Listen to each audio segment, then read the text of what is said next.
ભજીયા, ફાફડા, ખમણ અને ગાંઠિયા સાથે જે કઢી ખાવામાં આવે છે તે આજે બનાવીશું. તેમાં કોઈ પણ દહીં કે છાશનો ઉપયોગ કરવામાં નથી આવતો.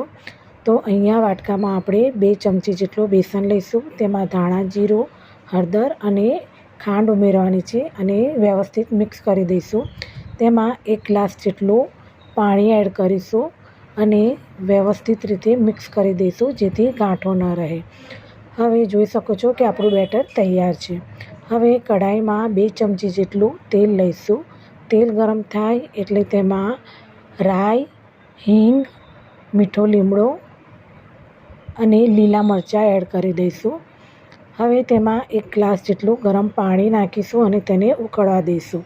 પાણી ઉકળી જાય એટલે જે બેટર તૈયાર કરીને રાખ્યું હતું તે એડ કરીશું. તેમાં સ્વાદ પ્રમાણે મીઠું અને લીંબુનો રસ ઉમેરી દઈશું અને મિક્સ કરી દઈશું. તો જોઈ શકો છો કે આપણી કઢી બનીને તૈયાર છે.